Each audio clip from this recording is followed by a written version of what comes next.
Hello and welcome to Let's Break Bread. I'm Stance, your host, inviting you into a wide-ranging conversation where we untangle everything we thought we knew about bodies, food, and eating disorder recovery. In conversation with guests from all corners of the anti-diet world, we'll dig into what it means to inhabit a body and defend it against a culture obsessed with so-called health and wellness. Whether you're in active ed recovery, tired of chasing hollow, unattainable standards, or just want to hear more about falling in love with life in the body you have now, this podcast is for you. Hello, and welcome back to Let's Break Bread. Today, we're going to be talking about something slightly different than the anti-diet space and talking more about trying to conceive and infertility. I'm on my own fertility journey and we're going through IVF, but my guest today is someone very special who's going to share her story. Her name is Shae, and she is an EMDR therapist, but she also has her own sex and intimacy coaching business. She is trying to conceive, and she recently experienced a loss. So she and I are going to sit down and talk about trying to conceive and what the impact is on our bodies.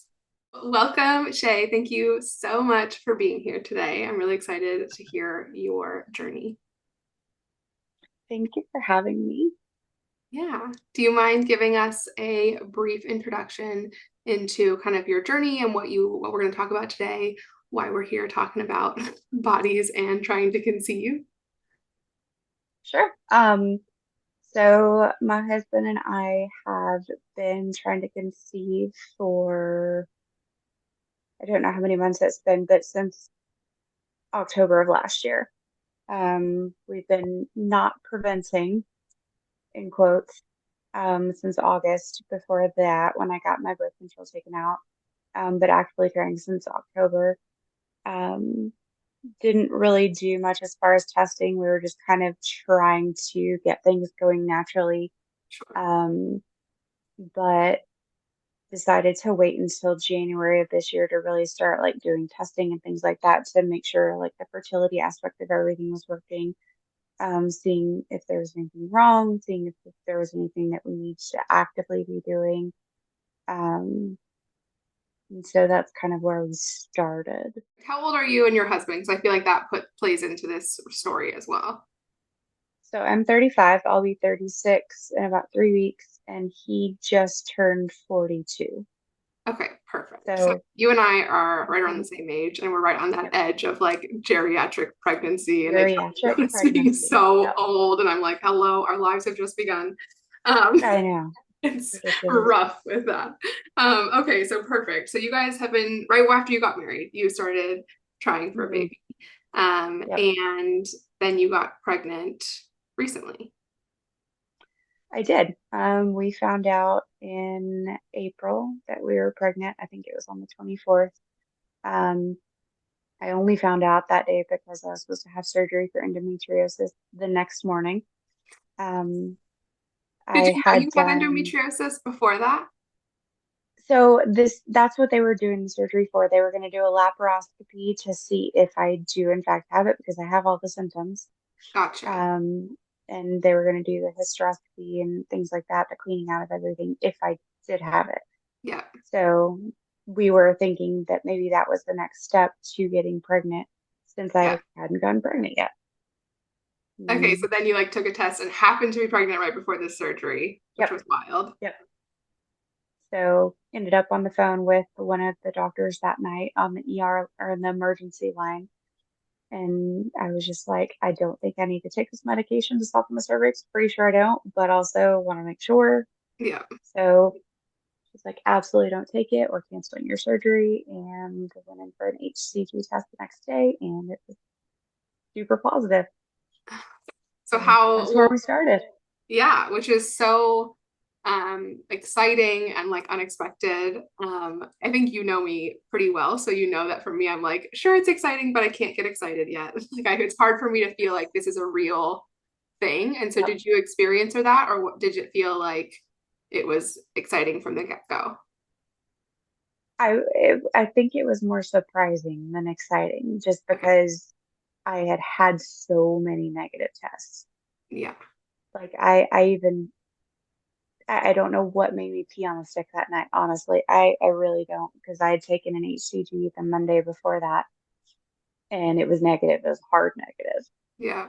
And this was just Wednesday when I was like, oh, I'm gonna go pee on the stick just in case. Yeah. And so 2 days, you don't expect anything to change by then, and it did. Yeah. I called my husband and there I was like, do you do you see that? Like, is Yeah. that a line? Am I am I seeing things? Am I just hoping? And so then I ended up peeing on like four more sticks, Yeah. Totally. like within the next 30 minutes. So Yeah. yeah, more surprising than exciting for sure. It took me a little bit to get excited about it just because I didn't think it was real yet. Totally. And I think that's like a pretty normal thing, especially I think people don't realize until they're on this journey. There's a lot of parts of trying to conceive that I think people don't realize is a thing. Yeah. You've already brought up some of them, like the idea that you and I both have baskets full of tests that we can take at any given time, and it's like testing all the time. You're like, I don't think people understand every single month, multiple times a month, you're testing and hoping and Hmm. waiting, and it's like every month can be devastating. And people Exactly. don't get that, right? It's like, oh, how exciting trying for a baby. And it's like, oh my Yeah, gosh, it's exhausting month it after month. is. It is super exhausting mentally, physically, emotionally, like all of the things. It's just Yeah, really fucking exhausting. totally. It's, yeah. And then you'll get some piece of news that feels good, but it's also terrifying. Like it could Yeah. change and so much could change. And from what I understand, it's that way for like the first 12 weeks before you can even feel like some relief that this is going to be okay. Um, Hmm. yeah, not looking forward to that. I have not ever experienced that weight. I've never been pregnant, so I've never had like the hope and then the loss part. I've had a lot of up and downs with my endometriosis Yeah. and IVF and all of that, but I haven't experienced that part. And that sounds so scary and so hard. Like it almost might be hard to feel excited because it's so scary that something could go wrong. It's actually funny you say that because I was having some issues like at first. And so I texted a friend of mine who is the most recent friend of mine to give birth. I think her youngest is 2 to 3. And so I was asking her questions, and she was like, I'm so excited for you. And just hopefully it sticks because the first trimester, like, there's such a high rate of miscarriage. And so she's like, I just really hope that it sticks. Yeah. And I hadn't thought about that at first until she said that. And then that was constantly in my mind. I was like, I just got to make it through the first trimester. And then, I mean, I know miscarriage can happen after the first trimester, but there's a Yeah. lot higher chance of it in the first. So I was like, I just got to make it through this. Yeah. And so, yeah, it was just funny that you bring that up and that she essentially said the same thing. Yeah, that part sounds so hard to me. And like you said, like things can happen beyond the first trimester, but those first 12 weeks to me seem like I don't know how to be calm and relaxed. And the thing that we Yeah. hear all the time on this journey is like, just relax and it'll happen. Yeah. Just let go, everything will be okay. And like Yeah. it's not always okay, right? Like in your story, it was not okay. So Okay. what tell us what happened from when you found out to now. So we went in for our 6 week sonogram literally on the 6 week day. Um, and the OB was kind of weird about it. And she was like, it's just too early. We can't really see anything yet. I want you guys to come back in a week. We're like, okay.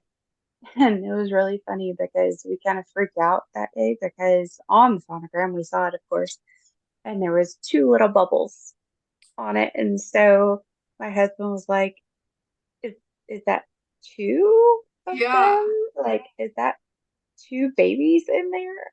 And she was like, it's too early. We can't see anything yet. Like, don't worry about it. Oh my Let's look gosh. next week But how then. could you not think like I how know. oh my God, that would be so okay. Yeah. And even like he showed his family the sonogram and they were like, it's two. There's two of them in there. Oh my Like God. those twins. And so we held off for the week and we went back on week 7. And she said the baby's not growing. Um, midwife looked, OB looked, and they were like, there's no fetus that's going to grow. Like the gestational sac's not growing, fetus is not growing, so we need to talk about termination, HCG check again, of course, see if it's still going up. Wondering if maybe it's just too early Yeah. still, maybe if I'm measuring at a different gestational age than I was. That she was like, there's just nothing growing. And so that was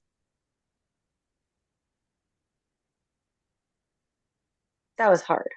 Yeah. That was way harder than I thought it was going Yeah. Well, it's hard to not like it is your body that's growing this to. Yeah, child, right? Like it's hard to not feel a heavier weight of it's not even blame, but just like it feels heavier for us than yeah, it does for our partners, right? And that's not to say that they're not hurting or that there's not grief or right. pain.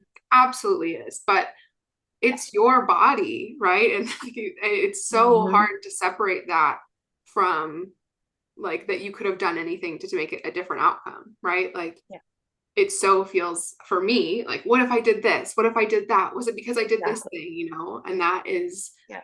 oh, it's so hard to stop that mental Oh, yeah. gymnastics that's happening. And they always reassure you, like, especially in that case, like when it's literally just not growing, they were like, there's literally nothing you could have done different. Yeah. Like, I ended up switching OBs not long after that to someone I used to see previously who actually works with high risk pregnancies. Um, and she told me the same thing. I ended up doing the rest of the termination pregnancy and things with her that she was like, there's nothing you could have done. There's no way you could have seen this coming. Yeah. Like you could have literally the most perfect body in the world and it wouldn't have made a difference. I think So it's I one mean thing that to hear that and like know that, yeah, and then another thing to yeah, like feel that, right? Like yeah. for me, at least, I don't mean to like to speak for you, but for No, me, no, no, absolutely. I Yeah, can't. because I Like I it's know that, and yet I'm still like, okay, but I'm still a failure. Like, yeah. Or like another big thing I catch myself thinking a lot and kind of ruminating on sometimes is like not even like what I did wrong, but like my body literally did not do what it's supposed to do. mm, yeah, and that's body grief, right? Like Yeah, my mentor Jane talks all about body grief. She has a book coming out next year about body grief, and it's a whole she's the expert there, but it is body grief. Like I why yeah, is my body not doing the thing that it's supposed to do? That like people yeah, talk about it like, oh, just trust your body. It's been doing this for yeah. millennia. And you're like, okay, except it didn't work. And like, why? Right. What's like what's wrong with me? Like, why did that happen for me? And other people, it's Exactly. so easy. Yeah, there's some real Oh man, that piece. That was the other people for it's so easy. I had that it's conversation with David not long ago because it was about a week after we got that news and I broke down and I was like, I just don't understand how for other people it is so easy. Like people who don't want kids, I people who don't try to have kids, I know. and it just happens. And then I was like, and at the same time, like I feel guilty for saying that because there's other people who that's like the one thing they want and they're in an even worse predicament than I am, where at least at this stage, like I know my body can get pregnant, like I can conceive. Yeah, And so I feel guilty for saying that because there's other people like you're going through the IVF process. sure. So there's people in that situation, or there's people that can't even do that and they have to turn toward adoption and things like that. So it's like, this sucks and I'm so mad at all these other people, but then crap, now I feel guilty because I have it easier than some other people over here. So it's like it's a whole clusterfuck of feelings in that sense. If that I rambled, but if that makes sense. No, it totally makes sense. It makes so much sense, right? And like I think gosh, we know not to compare traumas, but like Yeah, again, what trauma happens in our comparison. brain, we don't have control over that, right? Like Yeah. it makes sense. Like I experienced the same thing with IVF of like I had exactly the outcomes I hoped for with my egg retrieval this Hmm. past month, which is so exciting. Yeah. And some people would look at my numbers and be like, wow, she only got 3 embryos. Like that's kind of Hmm. wild and low. And for me, I'm like, woo, 3 embryos. And then there are cases where it's like, Yes. I've had multiple retrievers and have no embryos to show for it. And like, I Yeah. feel weird celebrating my three. And like, it's still my story and it's still a win for me. And like, for you and your story, like, it's not, I don't feel any less than because you're grieving a real grieving experience, right? Like, Right. it, this is traumatic and real and hard. And like, it's the hardest thing you've been through in this Yep. fertility journey. And that's true regardless Yep. of what's happening for other people and their fertility journey. Um, Exactly. and I hear you. Like I know that our brains just go there. Yeah. Like I'm not saying Right. I wish it were easy to just be like turn that part off. And it's Yeah. not. But And in a perfect world, I could. And as a therapist, I'm like, I can't trauma compare myself, obviously, because like that's what I teach my clients. Like, you right, can't compare your crap to other people's crap because it's not the right, same crap. right. And like the practice So, in practice, that's really hard. yeah. But uh, again, still human, still have the feelings of it. right, So, totally. And then on the piece of it's so easy for others, like I want anyone who wants to have a baby to be able to get pregnant. And right. Absolutely. as a person who is on this journey navigating social media or people our age, like everyone our age has kids, it feels like. They are just like Hmm. having their surprise third baby and they're having like like it's just like it's constant Yeah. like I feel overwhelmed by the number of pregnancy announcements, the number of oops babies. Oh, God, yes. Like Yep. it's exhausting. And I never want people to not celebrate that, right? Like I would never say Right. like don't post it or like no, of course, please, Yeah. it's so exciting. But like, Absolutely. wow, am I tired of that? I'm so Yeah. tired of it. And It's draining. it's so draining. And it's just like, it really does seem so easy for everyone else. Yep. And it's just not like 100%. I don't understand. It feels so confusing to me. The other part of that is like I don't know if you'll relate to this, but I feel like I spent the first half of my life, if not more, dreading teen pregnancy and like trying to make sure I didn't become a Yes. teen mom. And now I'm like, Yes. hello, I like put my time in. I didn't become a teen mom, so now Hmm. reward me with a baby, please. Like, why does it not work Exactly. that way? I Because get I'll really take it all now. right. Like I worked really hard, and this is no slight to anyone who's a teen parent, obviously, but like Right. I worked so hard to like wait for the right time. I'm here, it's the right time. I have a husband, we're ready for it, and yet Right. no, it's impossible. Like, Yep. what is that? Exactly. It's, yeah. There's so much that feels unfair about a lot. So much of it.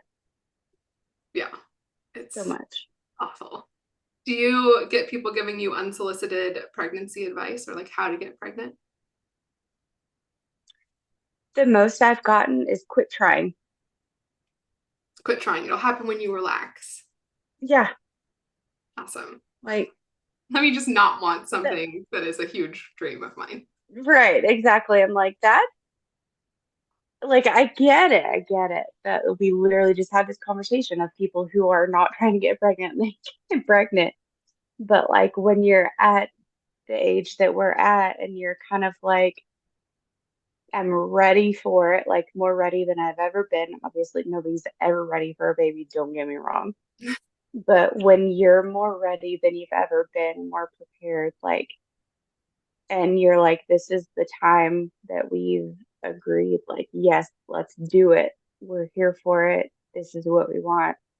It's kind of hard to not pay attention to like the ovulation signs and like when your period is happening and how many days it's been since you ovulated and things like that. Like even if I'm not peeing on an ovulation stick every month, like it's still hard to ignore the signs of it and not be like, oh. this is my window. Like I know my window. I've been doing this long enough to like you Yeah. know it even without peeing on the stick. So Well, and there are other that's reminders too, not just that, but like the constant reminders on social media and like every month time mhm, goes by and like it's not easy to just not try. Like that's not exactly. practical advice really. Yeah. And Uh, especially, I mean, like if you're like me, you probably thought that you would have two or three kids by the time you were like 30. yeah, same.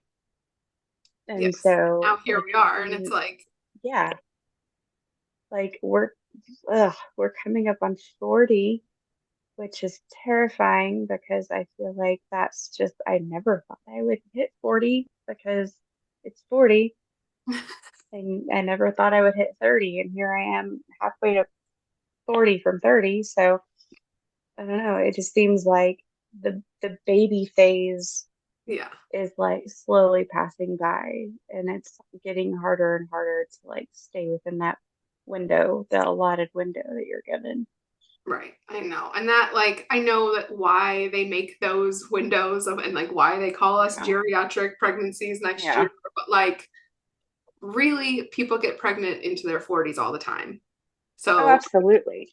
I have to try to remember that every time I'm like, I'm aging out, like this is the only time I can do it. Like I Yeah. start to really panic about timelines and it's like people have children in their 40s. I'm gonna be okay. But it's not what we thought, right? Like I No. genuinely my first half or more of my life. I mean, I haven't even really accepted it. Like I still think I should have multiple kids right now. Same.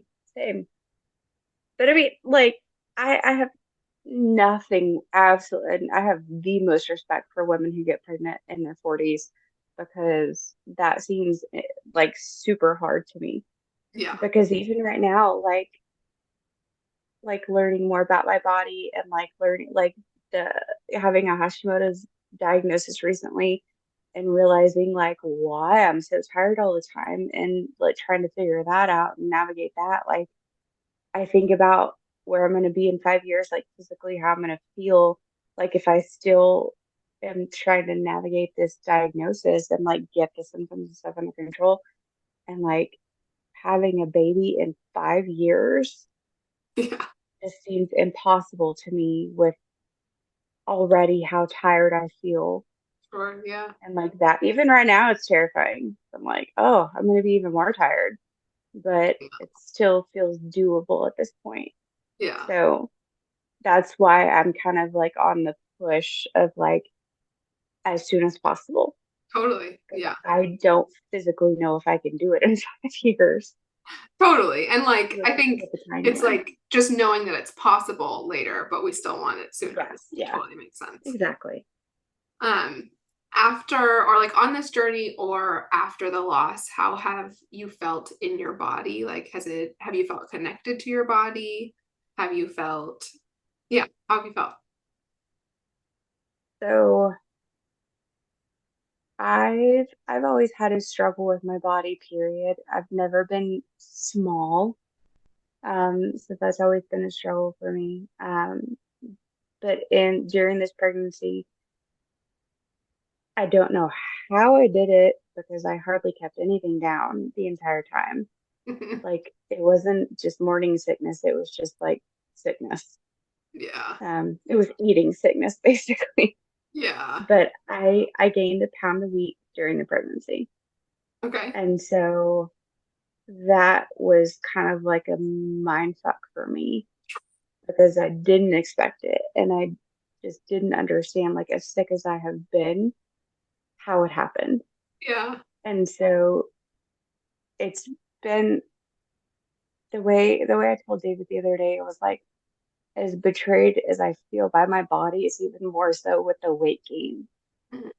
because I went through all this. I went through all the pain, the weight gain, the sickness to come out of it on the other side with me. I so relate to that. I feel so heavy and large in my body after this round of IVF. And obviously, I'm a body image coach. So I'm like through and through talking about bodies and Yeah, how we feel in bodies is like all I do all day, yeah. all the time.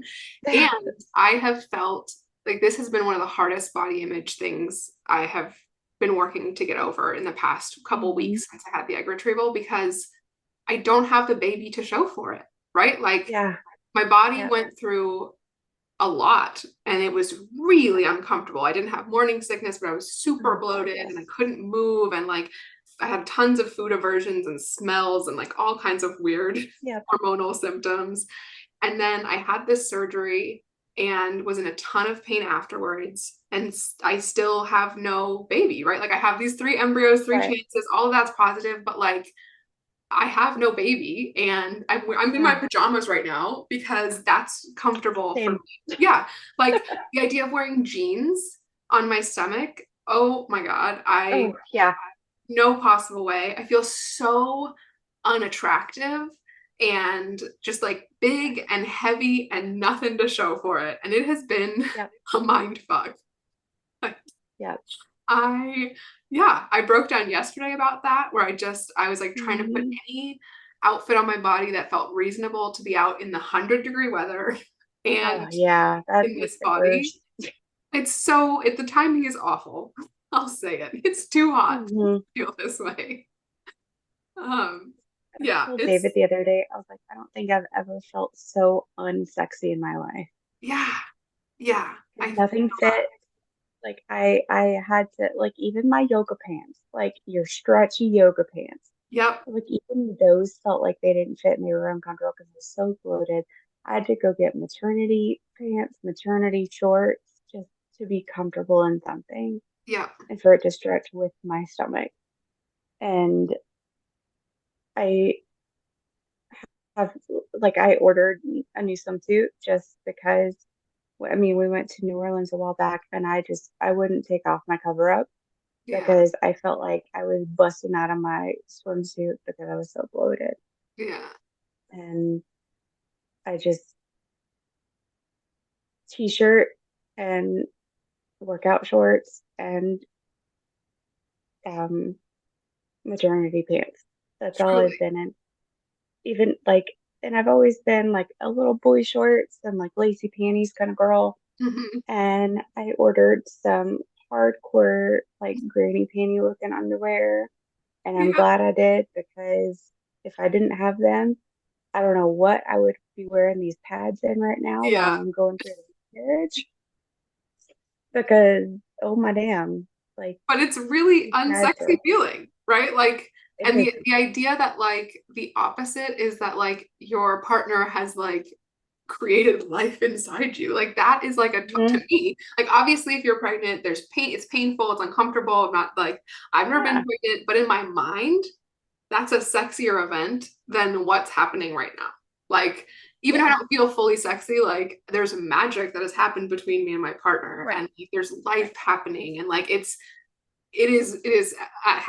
has to be sexier than what's happening right now because what's happening right now Yeah. is awful, and I feel so gross, and I know at some point I'll feel better, but man, it feels like an eternity of just grossness in my body. In my world, I am very anti-diet, right? I'm an eating disorder recovery coach and Mhm. I have my own eating disorder recovery. And so I don't, no types of diets are an option for me. My recovery would Yeah. go out the window. And I felt a lot of pressure to change my body in this journey, right? Like I, Hmm. there's a ton of pressure to lose weight if you want to do IVF. Some Yeah. clinics will not even allow you if you're over a certain BMI. Hmm. And there's just a lot of chatter about losing weight if you want to get pregnant. Yeah. Have you felt pressure to change your body in this process? Not necessarily by like my OB or anyone, but just social media more so than anything else. Yeah, Of like, if you want to have a healthy pregnancy, you've got to eat this way. yeah, And I was like, literally all I could keep down today was a donut. right. I thought about that too before my retrieval, or like when I was about to do IVF. I was like thinking about what you should eat to have the optimal healthy eggs, whatever. I saw Mhm. some articles about that. And then I did the injections and like I was so sick. I had so many aversions to food. Yeah. Like I ate what I could eat. right? Like full Exactly. stop. I have no idea even what I ate. And like I survived and we had the good outcome. It's totally fine. But I feel like Yeah. there's so much pressure all over social media, all types of people being like, Right. this is the way to do it. And it's not your Yep. doctor and it's not usually a No. dietitian. So like, how do we find our footing when there's so much misinformation and just over information? Like, Yeah.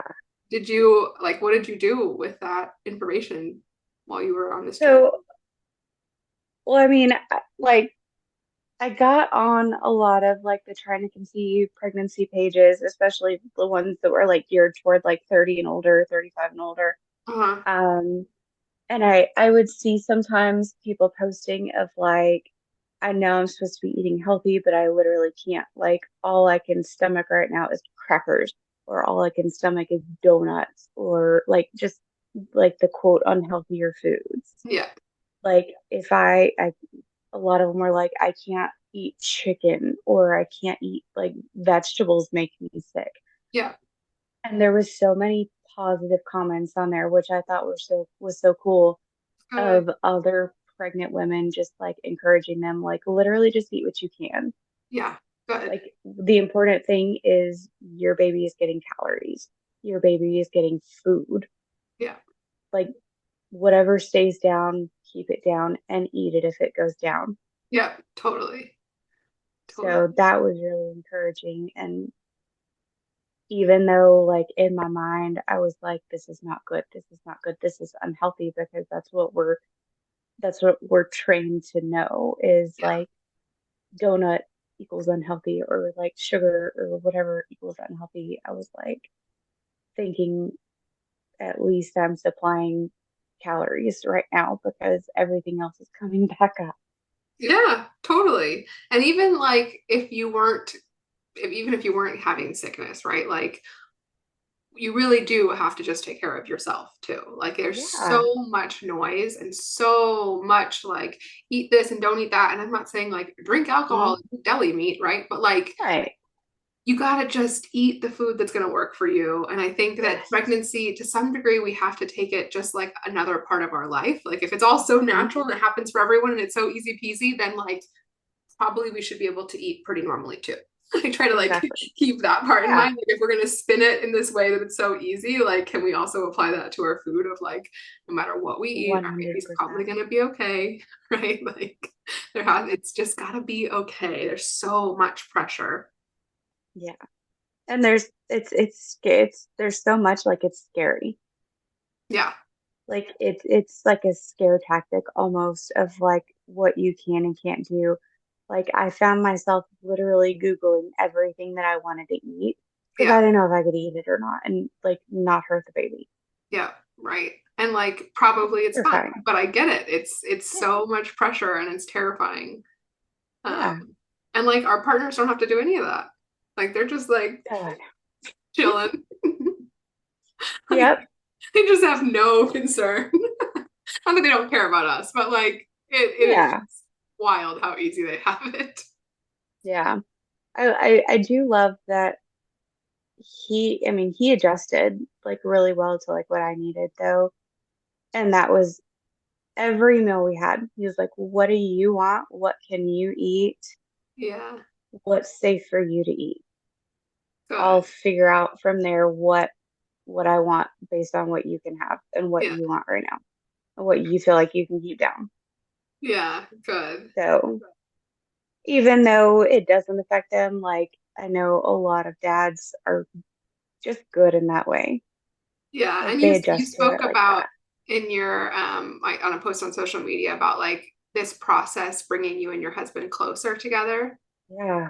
And I really Yeah. related to that too, of like, it is so hard and so isolating and traumatic and Mhm. difficult. And I do think that on my journey, it has brought us a lot closer and like the understanding of another human being and what they're going through. Like we've grown a lot as a couple going through this. And it sounds like Good. y'all too. We have, yeah, for sure. It's been a journey for sure, Yeah. I but feel like it's it's like been a good trust. one for us.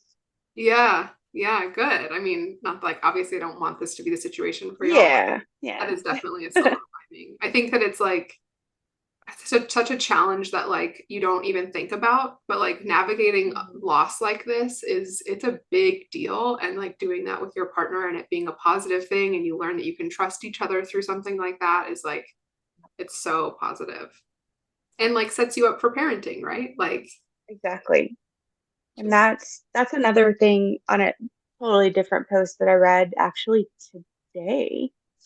Um, there was someone talking about how she was really struggling to communicate with her partner about like what she was going through in her pregnancy and then in the loss and things like that. And I was like, I just don't know how to tell him. Like, I feel like I don't have anybody to talk to.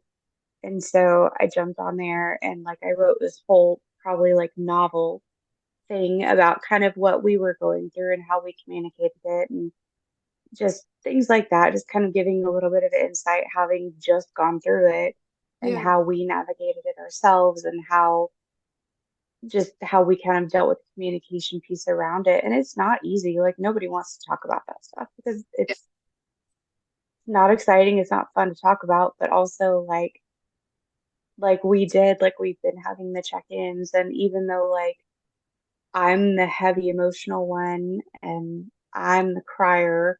Like he told me, like after we got the news, he was like, I've cried about it. And he was like, it just hits me. He was like, I don't plan on crying at any given time. yeah, And I told him that I was like, you can cry in front of me. It's okay. Like I cry in front of you all the time. He was like, I'm not avoiding crying in front of you. He's like, I was just driving earlier and he was like, I yeah, had to pull over because it just hit me all at once while I was driving. yeah. And But he it's was helpful like, to know that that's, that happened, right? Like I think a lot of yeah, couples might keep that to themselves and then they yeah, continue to feel so exactly. alone, right? And Yep, like it, exactly. we all process this grief differently. And so like it popping up for him while he's driving, like it's so very male. I Yeah, feel like yeah, it came out of exactly. nowhere. But like that's valid too, right? And to I feel like I would feel included and like more of a I would feel more bonded just knowing that he's experienced that, right? Like you're not the only one For grieving. sure. Yeah. Because Um, I mean, it really did surprise me that he told me that. yeah, So yeah. It's I always was, so I like was happy about that. yeah, it's so special when like a man opens up in that way. Hmm. I feel like they're so locked down, and then they're like, "Oh my gosh, this insight into something is so exciting, and unexpected." For sure. Um, from a trauma lens, using your therapy background a bit, can you speak about like what, I mean, this is trauma, right? Just like from a trauma lens, Hmm. what we're going through, both what you went through or just like infertility in general is traumatic. And Yeah, I'm just curious if you have thoughts like from a trauma lens, this journey, anything you want to share? absolutely. I mean, starting off with the physical piece, like, I've been bleeding for a month now, like Yeah, a solid month. Not crazy heavy for the first couple weeks, but starting last Saturday, so a week and a half ago, I mean, that's when my miscarriage actually started. yeah, And the pain was horrible. I was in bed for like a solid 2 days, um, on a heating pad, a front and back heating pad. I yeah, was taking prescribed medications. I was taking Tylenol 3, um, and just bleeding like I've never bled before. yeah. And that's a Um, huge physical trauma, right? Like there's not yeah, many times in our lives where we're just like bleeding on end like this. yeah. And like, I mean, my periods are heavy, but like this was like, I mean, this was the tissue coming out. Like it was like Yeah, clots. yeah, And it was, like I said, a completely different experience if you've never experienced it before. yeah, And so that went on, and I've been having, I mean, it's literally contractions when you have a and nobody tells you that. yep. Didn't know that. Don't love that. That is, Nobody tells you that. It is contractions because that's what your body's doing. It's yeah, contracting so the tissue gets out of there. yeah. And that makes sense now that you've said it. But Yeah. for some, yeah, no one has ever said that to me before. And that's traumatic, right? Like Yeah. that's not why we want contractions. That's like that feels Right. backwards and yeah, that's really uncomfortable. I don't love that. Yeah. And I mean, usually like when you think about giving birth, I mean, some women have a pretty long labor and you've got contractions, but they last for a couple minutes and then they go away. Yeah. These, I mean, it lasted a solid 2, 3 days. Like I ended up having to cancel a day of work because of this, because the pain was so bad.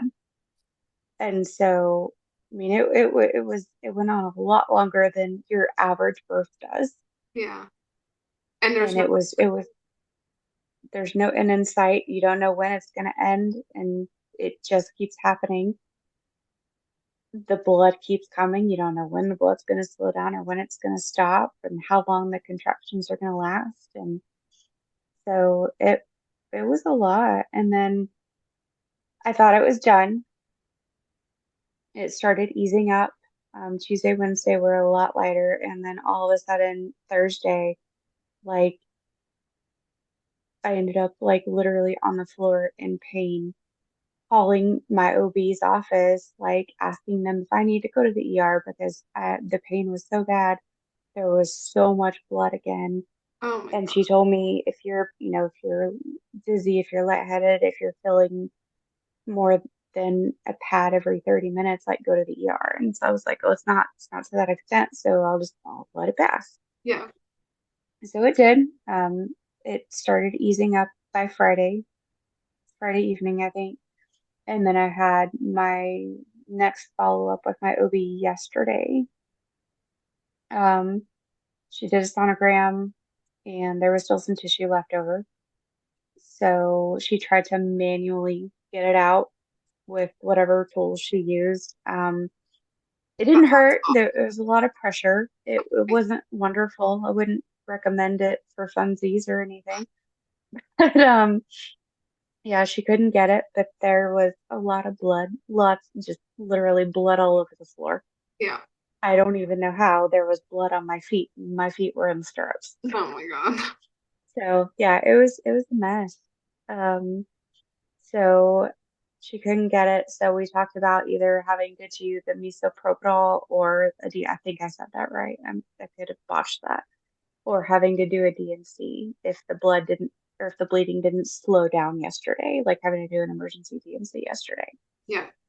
It slowed down enough, so I did the miso when I got home yesterday afternoon. I took it about 5:30. It kicked in by 6. Contractions started all over again, just like the other day, except this time it felt like it was about 5 or 6 times worse than the other day. Because it was more of like a forced Yeah. event. I'm assuming that's why it was worse, Yeah. but it kept getting worse throughout the night. Like every single one was worse. The bleeding started getting worse and worse, and I was filling a pad every like those big overnight diaper looking pads. Yeah. I was filling one about every 30 minutes. Good And job, Ellie. so David got me up to go to the bathroom one time, and I just kind of lost where I was, and I fell into a wall. So he was like, "We're going to the ER." Yeah, So that's we a sure drove down sign. there. Let's go. Yeah, I was like, something's not right. This is not quite right. So we went to the ER, got in immediately, did blood work. Everything was fine. They said that my blood count was fine. Everything looked okay. Gave me fluids, gave me pain meds.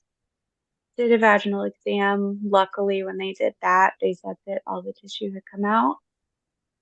Um, and I was having some blood pressure issues, so they kept me there a little longer.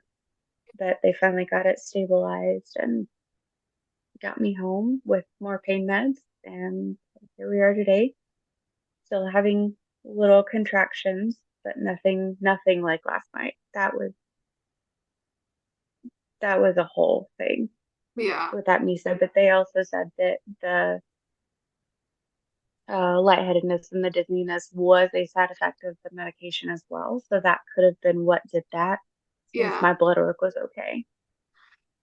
What women go through, I just don't. It does not Oh seem God, yeah. reasonable. And like that's just you're like, that was yesterday. I'm like, I'm sorry, what? And you're here talking to me about it. Like, first of all, thank you. Thank you for being so vulnerable and being willing to talk about these things. Yeah, Um, I think it is really it's like it's something we don't talk about, right? And like that no, adds the isolation and the comparison, and it's just we have to talk about it. And I feel like I take every opportunity to talk about this with anyone who will talk to me because I feel like yeah, we need to hear these stories. And so I can't believe that was your yesterday. I really, really appreciate you being here. I'm really sorry. Today's a lot better. Yeah, good. Today's so much better. Is there anything that you wish other people understood about this journey, about like trying to conceive or about loss or anything else? I mean, the trying to conceive part, just that it's not what you learn in high school. It's not what you learn in sex ed of like have sex and you get pregnant.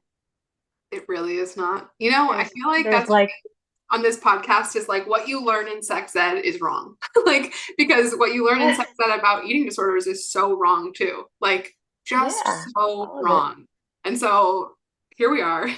What you learn in sex ed is wrong. That could be the title because, yeah, it really, Exactly. it's not this easy peasy. Have sex, you're good to go. You're going to have a baby any day. Like, it's so much harder. And it's so much harder for so many people, right? Like, I Yeah, think people don't understand exactly. that either. It's it's crazy just how easy everybody always thinks it is. And it's nothing. I mean, it is for some people. Don't get me wrong. It is. It's great for some people. But for the majority of the female population, like it's not.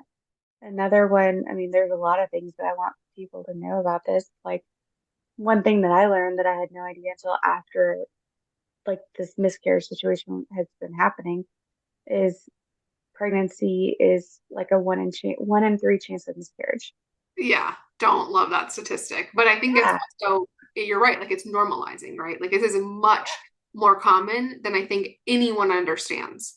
Because one in three, like a lot of women have yeah. had miscarriages, and a lot of women will understand what you've been through, but almost no one's talking about it.